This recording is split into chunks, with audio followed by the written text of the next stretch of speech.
Hi, మీరు చూస్తున్నారు talking movies with iDream. నేను బాగి. సాధారణంగా ఒక డిఫరెంట్ స్టోరీతో ఒక సినిమా వచ్చిందంటే డెఫినెట్గా యాక్సెప్ట్ చేస్తారు టాలీవుడ్ ఆడియన్స్. అండ్ రీసెంట్గా వచ్చిన ట్రైలర్స్ అండ్ టీజర్స్లో ఒక ట్రైలర్ దగ్గర అలా ఆగిపోతాం అనమాట. ఎందుకంటే ఏదో సంథింగ్ ఉంది, ఏం జరుగుతుంది అనేది.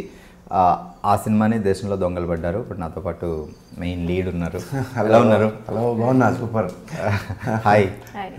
కొంచెం కొంచెం తెలుగు, పూర్తి తెలుగు వస్తుంది, తెలుగు వస్తుంది. Okay. Hey Rajan, Tanishq Rajan and Qayyum గారు. సో సూపర్ అండి. టైటిల్ చాలా ఇంట్రెస్టింగ్గా, కొంచెం క్యూరియాసిటీ ఉంది. దేశంలో దొంగలు పడ్డారు. సో దేశం మొత్తం చూపిస్తున్నారా ఏంటి మాకు? అంటే ఇప్పుడున్న జనాల్లో దొంగలు ఎవరున్నారు వాళ్ళ గురించి ఎస్పెషల్లీ అని ఒక తీసుకున్నాం. అంటే ఆ కంటెంట్ తీసుకుంటే చాలా మంది దొంగలు దొరుకుతున్నారు. అన్ని సెక్టర్స్లో దొంగలు ఉన్నారు. సో అన్ని సెక్టర్స్ దొంగల్ని ప్యాక్ చేసి దేశంలో దొంగలు పడ్డారు. ఓకే. సో ఇట్స్ క్రైమ్ థ్రిల్లరా ఏంటి అసలు? జోనర్ కొంచెం డిఫరెంట్. సస్పెన్స్ థ్రిల్లర్ అండి. సస్పెన్స్ థ్రిల్లర్ అండ్ ఎమోషనల్ ఉంది. And more over like is human trafficking మీద ఒక లైన్ తీసుకొని మేము కమర్షియల్ కంప్లీట్ ఆర్ట్ మూవీ కాకుండా ఒక కమర్షియల్ దాన్ని చేసాం. సో చాలా బాగా వచ్చింది. మేము కాన్ఫిడెంట్గా ఉన్నాం. ఓకే. So let's see. మాట్లాడదాం ఇంకా. సో వే ఫ్రమ్ ఎక్కడి నుంచి? ఫ్రమ్ ముంబై. తనిష్క్ రాజన్, మనం హే రాజన్ అనే పిలుచుకుందాం. యాక్చువల్లీ యూనిట్ లో కూడా అందరూ అట్లా హే రాజన్ అని పిలుస్తుంటారు. ఎలా వచ్చి తెలుగు ఇక్కడికి వచ్చిన తర్వాత? కొంచెం ఇక్కడ వచ్చిన తర్వాత ట్రైయింగ్ టు టర్న్ ప్రాపర్లీ. చాలా ఫాస్ట్, చాలా బాగా తొందరగా నేర్చేసుకుంటారు వీళ్ళు. మనమే వేరే లాంగ్వేజ్ నేర్చుకోలేము. ఓకే. సో ఆ మోట్లో ఏముంది అది తెలుసుకోలేమా ఇప్పుడు? అదేనా మాకు టెన్షన్. ఆ మోట్లో ఏముందంటే ఫ్రాంక్లీ చెప్పాలంటే ఏమీ ఉంది. సో ఎలా ఏంటి అనేది సినిమాలో చూడాలి అంతే. ఓకే. సో ఒక మూటతో ట్రైలర్ అంతా చూస్తున్నప్పుడు ఏదో చాలా క్యూరియాసిటీ అనిపించింది. సో కయూమ్ డిఫరెంట్ క్యారెక్టర్తో వస్తున్నాడు. ఇప్పుడు దాకా ఒక వేవ్లో చూశారు. ఇప్పుడు ఒక వేరే సెక్టర్లో నుంచి వచ్చిన యాక్టర్ నుంచి చూస్తారు. పెళ్ళైన తర్వాత మీరు గ్లామర్ కూడా పెరిగినట్టు. అవునండి, పాపకి ఇంకా పెరిగింది. Okay okay, congratulations. Thank you అండి. సో సినిమా కంటే ముందే ఇంట్లో మనీ వచ్చింది, లక్ష్మి వచ్చింది. సో ఎలా స్టార్ట్ అయింది ఈ స్టోరీ? ఇది నేను ఎప్పటి నుంచో అనుకుంటున్నాను ఒక డిఫరెంట్ కథ చేయాలని. నేను ఇప్పుడు దాకా ఒక కామెడీ చేశాను, సపోర్టింగ్ రోల్ చేశాను, హీరోగా చేశాను చాలా సినిమాలు. ఒక 7th, ఇది 8th మూవీ నాది. సో ఒక డిఫరెంట్ కథ చేయాలని అందరికీ ఉంటుంది. చూపిద్దాం, టాలెంట్ చూపించే ఒక అవకాశం. ఇప్పటివరకు చేయని ఒక డిఫరెంట్ రోల్ చేయని సినిమా అది అనుకుంటున్నాను. అప్పుడే నాకు ఈ కథ వినడం జరిగింది. సో నేను ఇంకా ఏం ఆలోచించలేదు, షూటింగ్ ఎప్పటి నుంచి అనే కథను నమ్మాను. బేసిక్గా కథే డిఫరెంట్ కాన్సెప్ట్. ఆ కథని కంప్లీట్గా, ఎందుకంటే నాకు అవగాహన ఉంది. చాలా కథలు ఉంటాయి, విన్నాను కదండి, చిన్నప్పటి నుంచి చేసుకుంటూ వచ్చా. అంటే చాలా కథలు విన్నాను, రిజెక్ట్ చేసినా చేయకూడదు ఇలాంటిది చేస్తే లేదండి అని చెప్పేసి మొక్కం మీద చెప్పేసి చాలా కథలు వదులుకున్నాను. ఫస్ట్ నేను కథ వినగానే కథ మీద నమ్మానండి. ఒక ఆడియన్గా కూడా మీకు ఆడియన్గా కథను నమ్మాను. సో ఆహా, ఇది వదులుకూడదు ఇలాంటి కథని అని చెప్పేసి కంప్లీట్ ఎవరు ఏంటి నేను ఏం ఆడలేదు. ప్రొడ్యూసర్స్ ఎవరు, అంటే టెక్నీషియన్స్ ఎవరు నాకు తెలియదు, ఏం తెలియదు. కథను విన్నగానే నమ్మేసి ఓకే నేను చేసేస్తున్నా, ఐఎమ్ డూయింగ్ ఇట్ అని చెప్పేసి ముందుగా ఫర్దర్ వెళ్ళిన తర్వాత తీసే విధానం డైరెక్టర్ చూస్తుంటే పర్లేదు అంటే చెప్పింది. చాలామంది చెప్తారు, చేస్తారు ఒకటి. సో చెప్పే విధంలోనే తీస్తున్నాడు.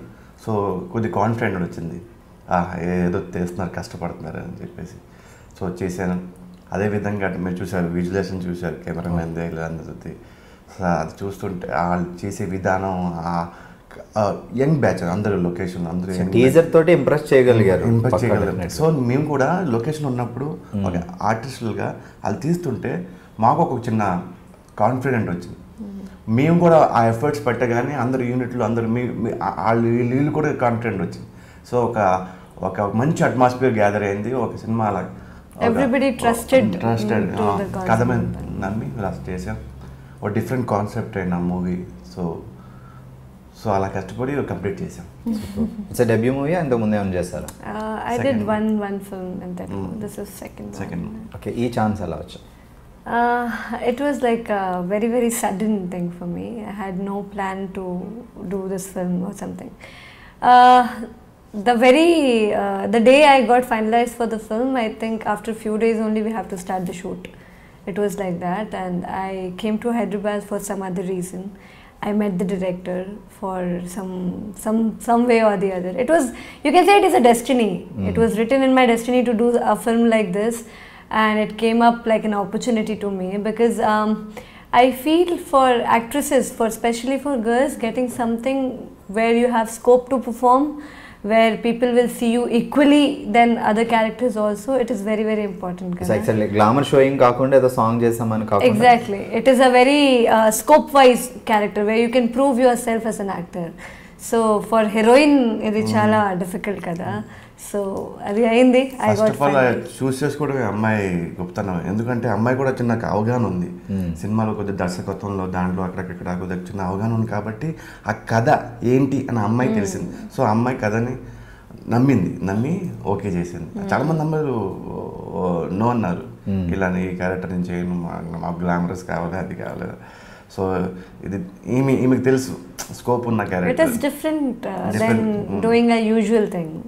సో రెగ్యులర్ గా వచ్చే క్యారెక్టర్లు ఎలానో వస్తాయి, బట్ ఇలాంటివి అప్పుడప్పుడు వస్తాయి. ఫస్ట్ అమ్మాయి ఓకే అయిన తర్వాత ఈమె ఓకే అయిన తర్వాత నేను ఓకే.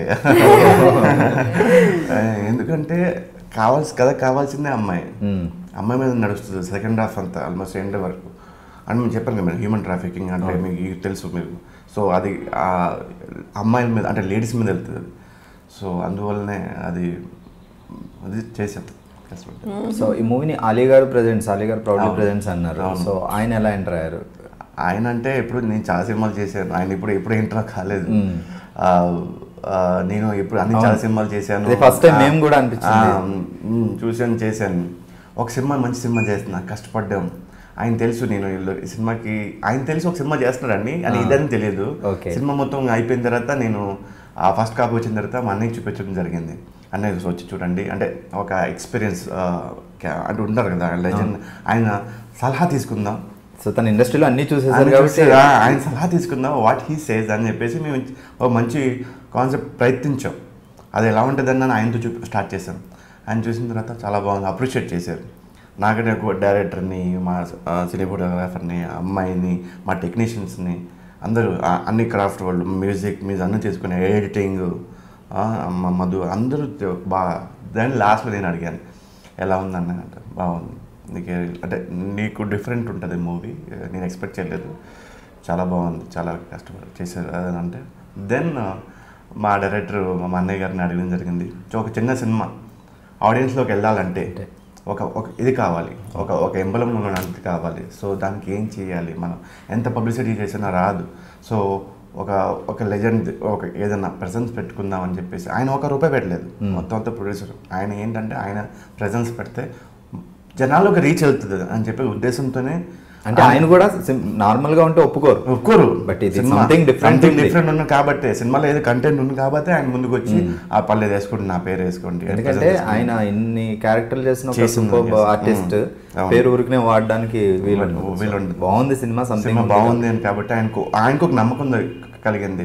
రేపు రోజున సినిమా హిట్ అవునా ఏదైనా లైక్ బ్లాక్ బాస్టర్లో ఏం చేయకపోయినా కానీ ఆయనకి ఒక చిన్నగా లోపల కాన్ఫిడెంట్ ఉంటుంది, ఒక మంచి సినిమా చేశాను, ప్రజెంట్ చేశాను అని. ఆయన కూడా కాన్ఫిడెంట్ అన్ని రకాలుగా ఆలోచించి ఆయన ముందుకు వచ్చి ప్లీజ్ గో హెడ్ అన్నారు. సో మేము ఇలా పెట్టుకున్నాం. సో దానివల్ల జనాల్లోకి ఎక్కువ రీచ్ అయింది, ఈ రోజున అందరి ముందు రీచ్ అయింది. ఒక ఫస్ట్ సక్సెస్ వచ్చింది ఇక్కడ నుంచి, అక్కడ నుంచి స్టార్ట్ అయింది. దేశంలో దొంగలు పడ్డారు, you know the title right? So me clarification ఏంటి టైటిల్ కి? When I heard the title, actually I couldn't understand because it is very different. Usually the titles in Telugu it is very different. Then I got to know we had a very old film also, I think 20 years back of the same title. I saw some of those videos also. I think but the title literally matches our concept because the film we are doing, the kind of film it definitely matches and chala catchy ga undi title. Everybody is reacting to properly. Deshamlo dongalu paddaru ante koncham different ga edo jarugutundi something ante curiosity undi andike chala interesting ga undi film. So director గా పేరు చూసినప్పుడు like Gautham Raj Kumar film అని చూడొచ్చు, but ఆయన Gautham Raj Kumar team effort. First time ఒక director మొత్తం team అందరికి credit ఇవ్వడం. ఎందుకంటే అసిస్టెంట్ డైరెక్టర్స్ ఉన్నారు, వాళ్ళు కూడా అంటే ఆబ్వియస్ చిన్న సినిమా క్రౌడ్ పుల్లింగ్ లాగా చేసాం మేము కూడా సినిమాని. సో అందరినీ క్రెడిట్ ఇవ్వాలని చెప్పేసి ఆ టీం అని వేసారు. సో మా తర్వాత నేను కూడా అప్రిషియేట్ చేశాను డైరెక్టర్, సూపర్, చాలామంది అయితే సొంత పేరు వేసుకుంటాను, నువ్వు టీం వేసావు అని. నాకు కూడా అక్కడ కొద్దిగా చూసిన తర్వాతే నాకు కూడా ఒక చిన్న ఇది కలిగింది డైరెక్టర్ మీద, వెరీ గుడ్ అని చెప్పి. నార్మల్గా ఒక ప్రాజెక్ట్ రావాలంటే ఒక టీం అందరి కృషి ఎఫర్ట్స్ ఉంటుంది. బట్ ఈయన అందరి టీం పేరు వేసానంటే కష్టపడి ప్రతి ఒక్కరు హ్యాపీ ఫీల్ అవుతారు దాంట్లో పనిచేసిన ఎవ్రీ పర్సన్. ఆ టీంలో మేము కూడా వస్తాం, టీమే. ఎందుకంటే యాక్టర్ కాకుండా మేము మా పని కాకుండా మేము కూడా యాక్టింగే కాకుండా చాలా వరకు సపోర్ట్ చేసాం, కష్టపడ్డాము. డిఫరెంట్, ఎందుకంటే కాన్సెప్ట్ లాంటిది. సో మీకు దీన్ని ప్రేమిస్తే కాన్సెప్ట్ నేను కానీ దీన్ని ప్రేమిస్తే మీరు దానికోసం ఏదైనా చేయగలరు. సో అలా మేము కూడా దీన్ని ప్రేమించాము. సో డైరెక్టర్గా ఆయనకి డెబ్యూ షార్ట్ ఫిల్మ్స్ అని లేదు, అసిస్టెంట్ డైరెక్టర్గా చాలా సినిమాలు చేశారు.